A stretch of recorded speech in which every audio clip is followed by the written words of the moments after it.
What's going on, you guys? Today is Thursday, October 25th, 2018. This is going to be a fun video for me to make. There's a lot of silly, ridiculous stuff going on. Before we get into today's video, make sure to leave a like and subscribe, and yeah, we can just jump right into this. But I want to start off looking at a few comments. So the first one I want to highlight, which I think is a really good comment, it kind of sums everything up very well. Benji says here, people don't want to stay poor. When you explain crypto to people, they see it as you trying to sell them some magic beans.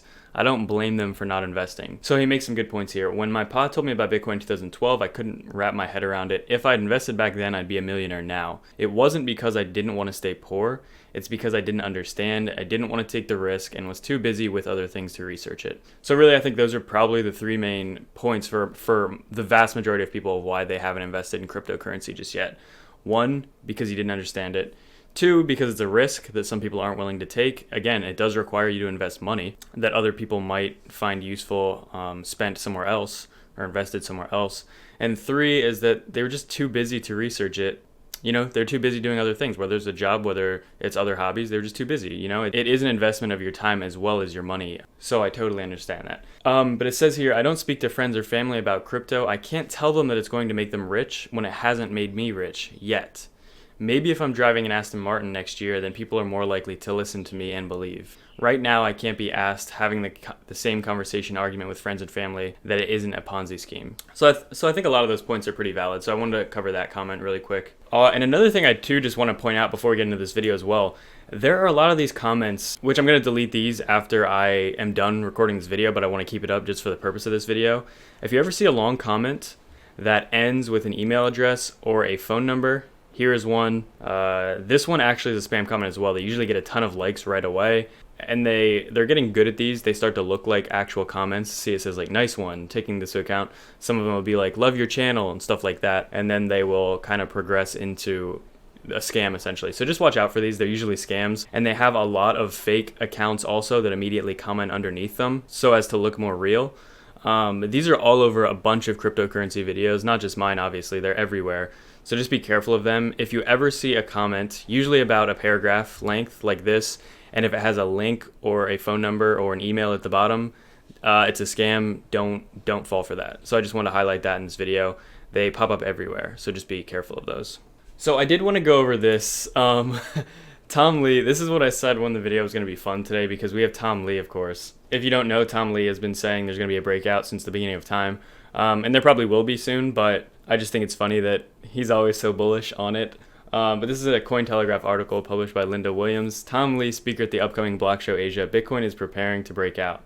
So Block Show is announcing a new conference, Asia Blockchain Week, which will be hosted in Singapore from November 27th until December 1st. Over 100 top industry leaders and crypto influencers will be there, and over 2,000 attendees from over 50 different countries. And again, it will be held in Singapore at the Marina Bay Sands Luxury Hotel. So who do we have speaking? We have Jason Su, Stanley Young, Jihan Chu, Bobby Lee, Richard Wang, Remington Ong, Michael Gu, Vanessa Chow, Sinhei Lee.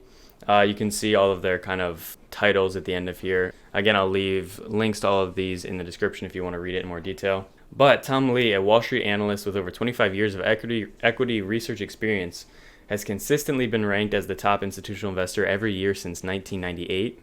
So the Block Show team met with him during Block Show America in Las Vegas, and they had this little interview. So I want to kind of go over some key points here. So Block Show says, in your opinion, what will be the most profitable cryptocurrency next year? Lee said that is always very challenging to predict, but I'm sure it will be a token or coin with the best growth in active users. In the past year, we saw the best performing cryptos have the best growth in active users. For example, EOS, XLM, Bitcoin, Dogecoin. I at least expect Bitcoin to be one of those profitable cryptos next year. So they asked him, when will Bitcoin break out of its long run bear trend? He says, Bitcoin is preparing to break out. It has found support around the 6,000 level, which equals the break even for mining costs. So he seems to think that 6,000 is the bottom. Again, that is not what I'm saying. That's not what I've ever said. I don't know if 6,000 is the bottom, but that is what Thomas Lee is saying here. It very well could be as well. Then he's asked about the financial crisis. He said a financial crisis will be inevitable to take place, but the exact timing will be quite uncertain. He said, with that being said, he's not expecting an imminent crisis. He's asked about the Asian region being crypto-friendly in the future. He said there's a large population of young people in countries that are tech-savvy, and there are already extensive use cases of digital money and platforms such as WeChat and others. And yeah, that's all I really wanted to take away from this. that he expects Bitcoin to break out soon, and he does 100% think that 6,000 is the bottom. And I guess some of his evidence to back that up is just the mining costs. So I guess let me know what you think in the comments. Again, I think it's very possible that 6,000 is the bottom. I think it's very possible that 6,000 might not be the bottom. We could see maybe 5 or 4K before we turn the bear trend into a more bullish trend. And again, just because 6,000 might be the bottom doesn't mean that we'll immediately rocket up to new all-time highs anytime soon.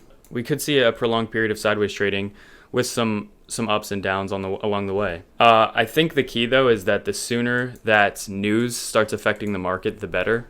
Because as I've said, it doesn't matter what news, good or bad, really has come out. Mainly good news, but the price literally doesn't move, and I think that's just because of the cycle that we're in. We need to get to a point where the technical indicators will allow news to, I guess, move the price, and we're just not there yet. But then we have this article, and again, this one's a little bit funnier than the previous article. This is what I meant also by this will be a fun video, because this article is posted by William Suberg on Cointelegraph.com. So it starts off, unconfirmed, U.S. regulators could approve Backed Bitcoin futures launch in the first week of November. As we just found out a few days ago, Backed will begin offering futures on December 12th. According to this article, again, unconfirmed, so this is why I think it's funny. It says here, Backed, which seeks to create a regulated ecosystem for institutional investors looking to gain exposure to crypto, had previously confirmed it planned to launch its futures product December 12th. However, daily future contracts for clients as soon as the first week of next month, November, according to an unnamed source, with quote-unquote direct knowledge of the situation. The unnamed source also told the publication that Chicago trading shop DV Trading will trade Back's product. And there's more information here, but again, I don't want to spend too much time on this. But apparently, according to an unnamed, most likely very unreliable source, they could begin trading in just a few weeks, as opposed to the beginning of December. I'm curious what you guys think about that. I just think it's funny. This was like the top article this morning on Cointelegraph. It's just a very possibly completely fake article, very anonymous article and title, and I'm curious if there's any legitimacy to this at all, if anybody has an opinion on this. Again, it's unconfirmed, and it's according to apparently one person with insider knowledge. So really, don't trust this. If it was the case, that would be, I guess, exciting for the market because it would happen about a month sooner. But yeah, these articles are pretty nutty at this point. And then the last article I want to cover was on ccn.com. It's titled, "The Next 10 Years Crypto Market to Eclipse $20 Trillion as Bitcoin's Influence Fades." So to start off, it's been 10 years since Bitcoin creator Satoshi Nakamoto published his white paper on Bitcoin, and the global economy has not been the same since. The original cryptocurrency now boasts a market cap of more than $112 billion, while Bitcoin's dominance hovers at more than 53%. They talk about Bitcoin changing the financial industry and the crypto revolution, again being started by Bitcoin. His quote here, and this is similar to actually the article I covered yesterday, this is kind of just more in depth. "I don't wish to rain on anyone's parade, but I believe that Bitcoin's influence and dominance of the crypto sector will drastically reduce in its second decade. This is because as mass adoption in cryptocurrency grows, more and more digital assets will be launched by organizations in both the private and public sectors. This will increase the competition for Bitcoin and dent its market share." I don't know if I completely agree with that. I think Bitcoin really has a unique spot. I think it has a unique use case. I think it has a very unique level of adoption and influence. And I don't necessarily think just because more and more come out, it'll affect Bitcoin. I mean, as we talked about yesterday, there's over like 2,000 different cryptocurrencies now, and they're really not having too much of an effect at all on Bitcoin. Again, Bitcoin is still leading the market.